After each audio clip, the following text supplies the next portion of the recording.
combattants, bonjour à tout le monde.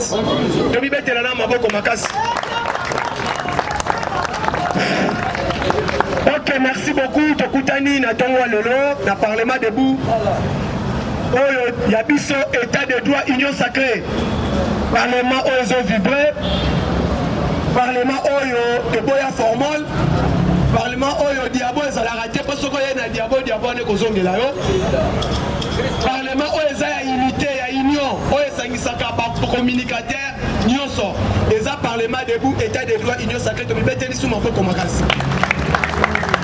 Chaque combattant, sans plus tarder, tu vas dire actualité à l'élo. Parce que nous avons dit que Simanangaï, les joueurs peuvent basali. Actualité a dominé. Arrivé, il y a troupes kenyanes au Congo. Il est best vivant. Et ça, effort diplomatique, il y a président Fatibe. Deuxième info, titre de redévelopper. Kakana Est, dès ce samedi, arrivé, il y a un maïs. Il y a l'armée sud-africaine à Est. Après un an, le président se prépare déplacement qu'on a Est pour 3 mois. Voilà.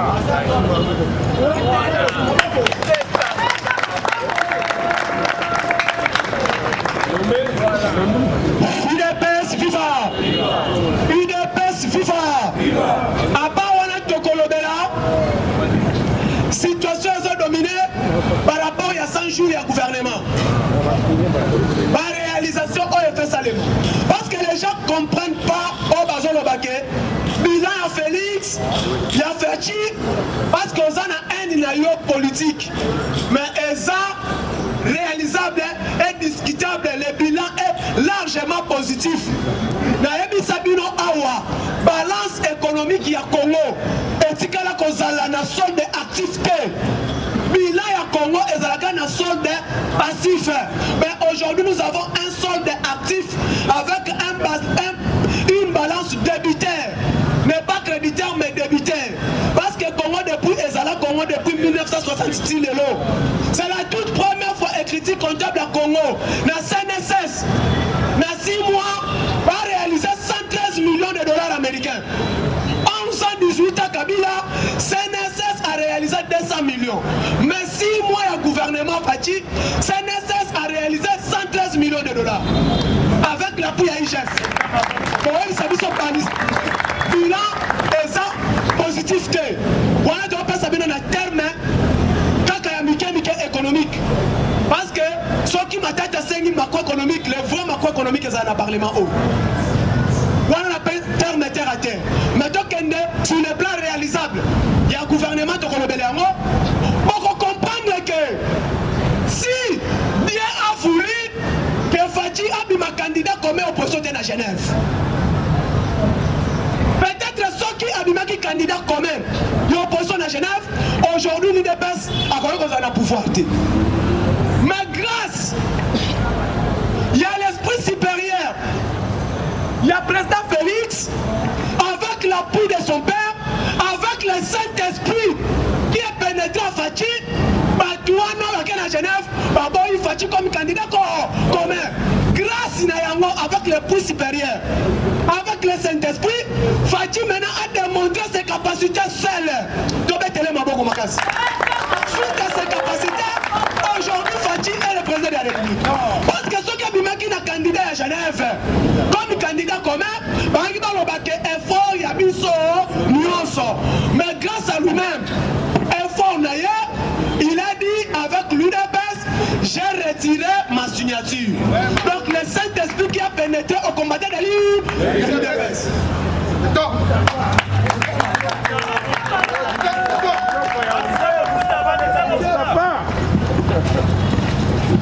UDPS viva!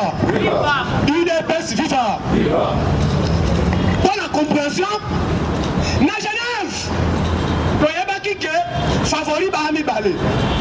Fati 35%, Kamere 17%, Fayoulou 5%, Chadar 8%. Voilà, dans son sondage.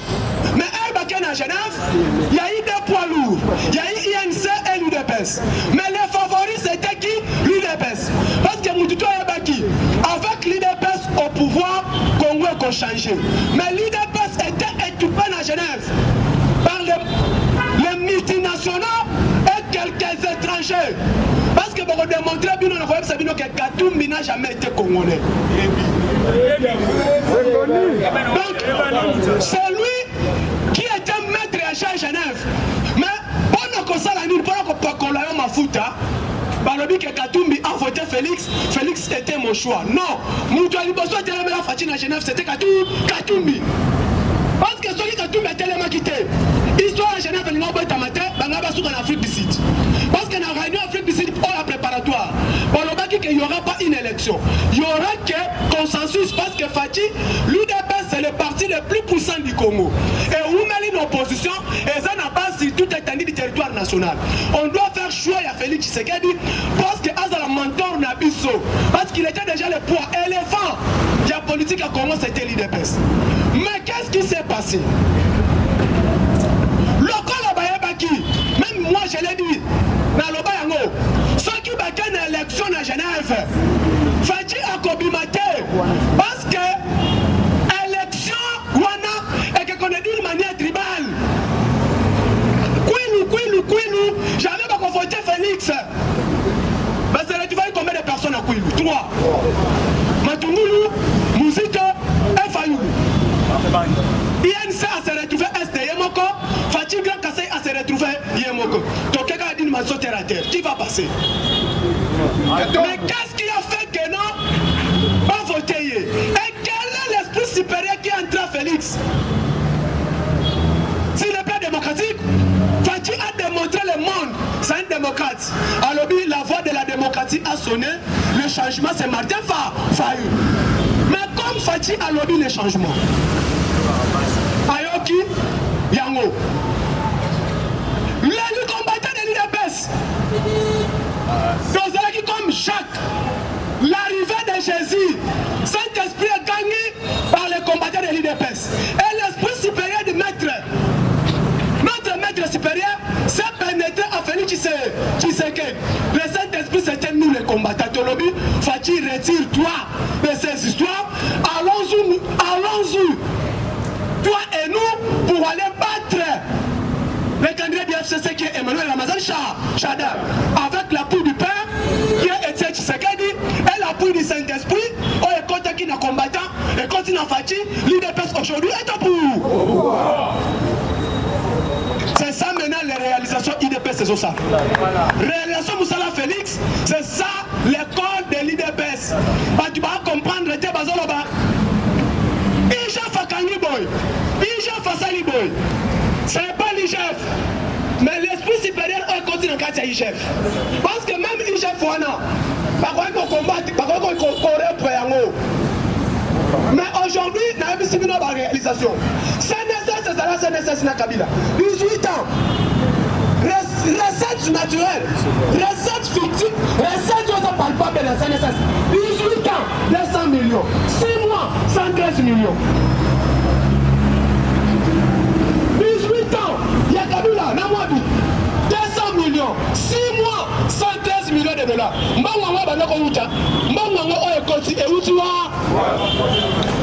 Alors, c'est nécessaire de réussir. Parce que toutes ces entreprises, il y a des Chinois, ils travaillent dans le continuer à rater. Bon, on est quelque part. Si on contrôle les autres, c'est nécessaire de la recette.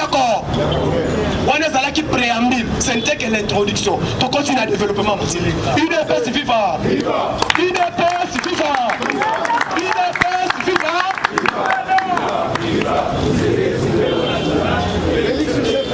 Chaque combattant, ma troupe Kenya va continuer la salle congolaise. Les gens ne comprennent pas. Par contre, pendant que la guerre est asymétrique, car ils ont un ennemi à Yabani, ennemi ils ont dit Matina Kachabatu. Quand on fait des abîmés à Bani Koboma, pendant la guerre asymétrique, on fait des sazoboules. Si quand il a fait à côté de ma troupe kenyenne d'Engeni, et en même temps, samedi, les maris sud-africains, basés au contagieux sud-africain, Kakana Est, précisément, Beni, Bounia et Mahagi. Ramener la paix. Parce que Fatih nous a dit ceci. Fatih n'a pas promis au peuple congolais vous allez manger 10 fois. Fatih nous a promis la paix et le développement de la République démocratique du Congo. Quand il y a la paix, il y a le développement. Quand il y a la paix, il y a la bonne gouvernance. Quand il y a la paix, il y a la bonne justice. Quand il y a la paix, il y a l'arrivée des investisseurs au Congo. Premièrement d'abord, il faut que nous démontrions force que je suis venu dans une grande école politique qui prenne la paix et le développement. Si quand il y a des troupes qui viennent à Bakoti, Balabiruru, le 259 FARDC, la MONUSCO, l'armée sud-africaine, Nabiso, dans la guerre, de combattre cet ennemi. Au Kokende plus loin, le président a nommé un coordonnateur. On a DDRC, désarmement, démobilisation et récession en vie civile. À Tchaba Pakeba Moumanger, il y a 50 millions au la Banque mondiale, plus Ndambu au gouvernement Pessi, on a commencé le désarmement. Il y a des troupes pour un herbe à Rokota. Passe à la fin d'un phénomène Maïmaï, passe à la fin d'un phénomène Adef Nalou, passe à la fin d'un phénomène Maïmaï Simba, Maïmaï Mazembe, na Kodeko, na FRPI. Bangwana Bato Baza, troupe fort nation congolaise. Sikayo, Balobi Boye. Volet diplomatique, chef de l'État congolais. Na volet diplomatique, président sud-africain. Na Ramaphosa, Ndeba Sangani. On connaît plus loin. Il y a eu combien de réunions SADC pour que l'armée de SADC ait qu'elle est en Mozambique. Et ça va me quitter. Mais Fatih Sikoy, avec réunion il y a 2 jours, le président kenyan et permettre à l'armée kenyan le côté. Quand SADC, notre pays membre SADC, Mozambique a combattu la guerre aux asymétriques. Aux ennemis est connu. Mais SADC a pas privilégié la République démocratique du Congo parce que la RDC c'est le pays phare. Il y a Union Afrique. Le pays de la Palestine a vu son maboko. Et ça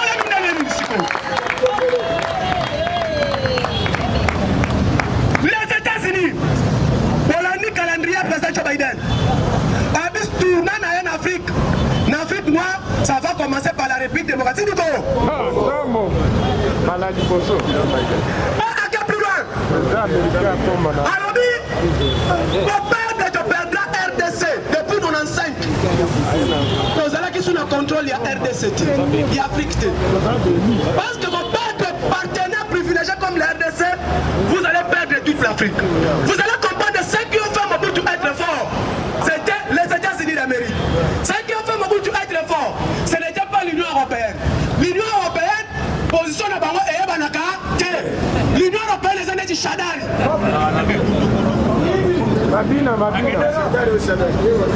Mais les États-Unis, dans tu es avec Dieu le tout puissant et Dieu le Père. Qui vit le Fils a vu le Père. Aujourd'hui, maintenant, pour plus loin, Fatih est entré comme président Congo. Ni armes, ni Guinée. Mais président, Alain Kanchach, mais Oya, Azalaki na soda, Basoda no Yakabi? Non, Yakabi la teba soda ya Congo. Basoda no Soyaka, Basoda ya Congo. Kabila Zala Basoda te. Kabila n'a pas l'armée. L'armée est en politique. Tu m'as dit qu'il y a 3 mois en combattre. Ah, là, Basoda Kabila. Mais Fatih tu pognes bien. Pour comprendre le chef de l'État connu, avant de 3 mois, il a fait la tournée du monde. La tournée du monde. Tournée Fatih maintenant c'est la Négani. Au bout de ça, Congo, à l'habitat là, Basoda Basoda. Yayo, au moins de mon bassin à Est, je fais la paix. Partout il est passé, pardon, Fatih disait que je fais la paix. Je fais la paix, je fais la paix, vers de la paix. Nde elle a qui si force naïe. Premier sommet à l'Union africaine. Ma famille avec le président égyptien Fatah Sisi. Fatih a vendu dans Bango. Babani hymne, il y a Union africaine. Et s'il Babani matière, Fatih Tombola Moussapi. Abi s'il vous plaît mes pères. Qu'on soit une minute de silence. N'a pas ancêtre Oyo, parce que l'Union africaine. Afrique. Africaine. Pamitala bango nyonso. Une minute de silence, s'il vous plaît. Pour penser dans la mémoire, il y a Obatonga Kindaku Oya Union africaine. Chaque réunion, sommet à Union africaine, il faut commencer à prendre une minute de silence pour qu'on réfléchisse pour la bango. Oba les gars qui sont école, il y a démocratie, il y a école, il y a unité, il y a Union africaine. Attendez, ancien président, président ghanéen, président zambien, président tout, attendez Lumumba, attendez Kassavubu, Abi sont nos pères qui ont fait la force et la fierté de l'Union africaine. Bandawana et l'Okona Etika la Bongo. Et comme un générique, chaque sommet Union africaine, il ne faut pas prendre une minute de silence. Pour quelle raison ça sous à Monique par pays membre du comité CAC? Par le but, non, il faut continuer à bon côté. Cette fois-ci, la RDC, après Sassou a sa place. Suite, il y a force, il y a président Nabiso. Comme si le Congo doit comprendre. Par réalisation, Félix Tshisekedi, de reconnaître comme aujourd'hui, Libye a zone là. Départ, il y a Kadhafi. $1 dans Libye, et qui n'a valeur à 7 pains. $1 dans Libye, et qui n'a valeur à 7 pains. $1 dans Libye, au Komerati, au déjeuner, aucun moussala. Mais aujourd'hui, Libye, est comme une trou. Suite à quoi? Intoxication, il y a classe politique libyenne. Aujourd'hui, maintenant, au Congo, ce n'est pas intoxication, mais on veut diviser le peuple. Ensuite, tu es Louba, tu es de l'IDPS. Si tu n'es pas Louba, tu n'es pas de l'IDPS. Or, c'est faux et archi faux. IDPS est un parti national et parti où le peuple congolais est innocent. Dans la nation de Sabaro, l'IDPS n'a pas été créé par un tribu, mais l'IDPS a été créé par les 13 parlementaires qui prenaient la paix et la démocratie et l'état des droits et la lutte contre la corruption. C'est ça l'objectif de l'IDPS et la bonne gouvernance. Mais les lois commis, si dès qu'on a promis, on a bon monité à Pauline de Konaye, à la Préda Seni. Qui vous dit Fati à un membre de confession religieuse? Aujourd'hui, Cholet, aujourd'hui, Martin Fayoulou. Martin Fayoulou, c'est un politicien produit, fabriqué de toutes pièces par Augustin Kabou.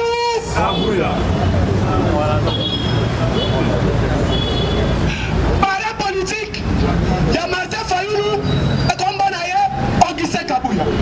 Pour qu'on ait plus loin, pour comprendre que les lois l'IDPS est au pouvoir, l'IDPS a ce qu'on prenait bonne gouvernance, l'IDPS a ce qu'on prenait état des droits, l'IDPS a ce qu'on prenait la paix, réseau Moni le Congo et Fandi na Kimia na monde entier mobiba. IDPS viva, IDPS viva, IDPS viva.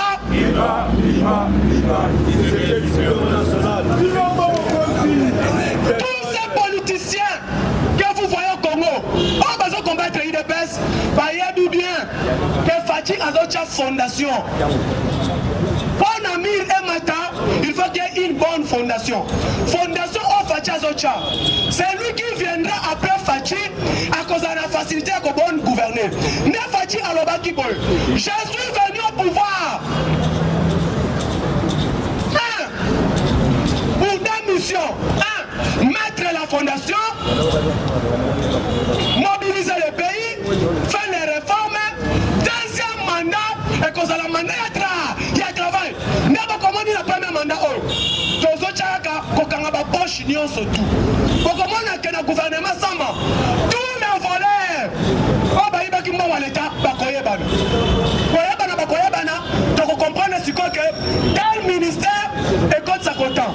Tel ministère est contre sa cotant. Telle entreprise publique est contre sa cotant. À partir de là maintenant, vous allez voir quand les vrais changements c'est aujourd'hui. Vous savez que tous les immeubles, on va chanter ce coup fort. Il est pas ce qu'il va. Mais on a chanter. Pourquoi on va chanter Katana?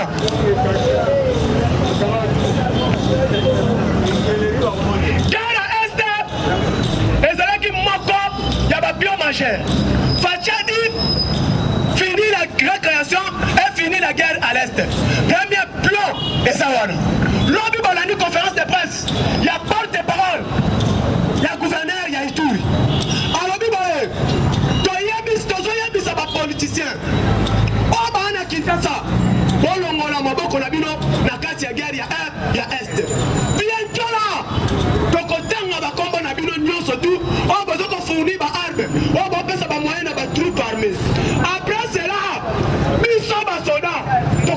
nsima na bino bapoliticien. Pour quelle raison? Nos politiciens et puis la majorité, ils ont toujours au Baouta na Est, les députés et les ministres. Mais quand tu vas comprendre, la guerre est asymétrique, les katoumistes sont là. Pendant la guerre à Est, les Kabylie sont là. Pendant la guerre à Est, la FDC est là. Pendant la guerre à Est, INC sont là. Pendant la guerre à Est. Mais le moment maintenant est arrivé pour le but fin. Les réalisations du gouvernement sont mal connues. Ce qu'on a dit que ça, ma réalisation, ça a été aux âmes au thème Mamabé. Ce qu'on a dit que ça, ne travaille pas aux âmes au thème Mamabé. Aujourd'hui, croissance, il y a 4 démocrates économiques à RDC. Aujourd'hui, la bonne gouvernance. Aujourd'hui, depuis Bandou, Douazala Bandou, Kouré Zalati. Mais aujourd'hui, fini les travaux avec barrage Yakatende. Aujourd'hui, nous vous parlons, par pylône, on a mené courant. Sur 120 pylônes, il y a déjà 110 pylônes. Reste 10, pour courant et plein qui coûte. Combattant, on a beaucoup de la Fatima.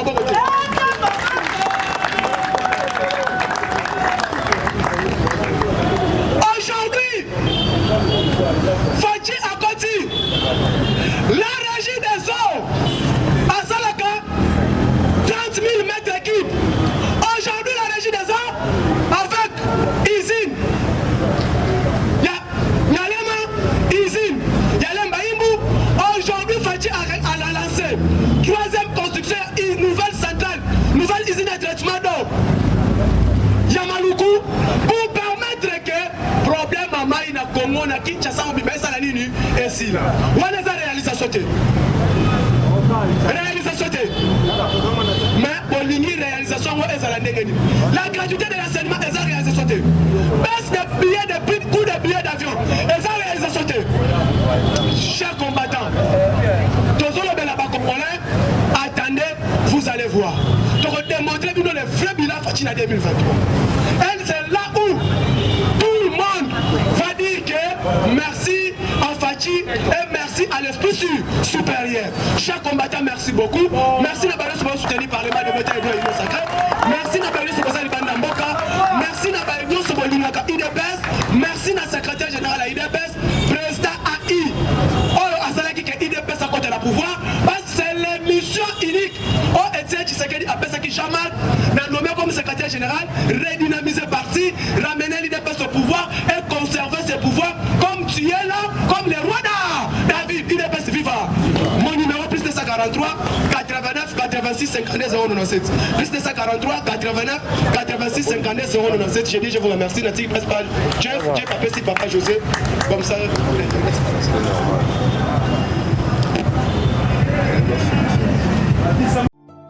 Une histoire à écrire avec des lingots d'or dans les annales des femmes vertueuses. La création du trophée M. Kassalou par la Lisadel. Trophée M. Kassalou, se reconnaître le mérite de la veuve de l'opposant Etienne Tshisekedi Wamulomba. Femme d'honneur, femme forte, femme vertueuse, artisan des héros que l'on veut de vive voix. La grande première édition consiste à la remise officielle du trophée aux mains propres de Marthe Kassalou Tshisekedi fin avril 2021 à l'hôtel Béatrice à Gombe. La génération M. Kassalou, une génération sacro-sainte de jeunes filles et femmes à la ligne droite de valeurs indéfectibles pour des hommes faits et un Congo debout. Kassalou, femme sans pareil, elle mérite notre honneur. Pour tout contact, plus 243 80 89 028 30 plus 243 85 00 54 154, soit au siège de la Lisadel sur rond-point des Huileries.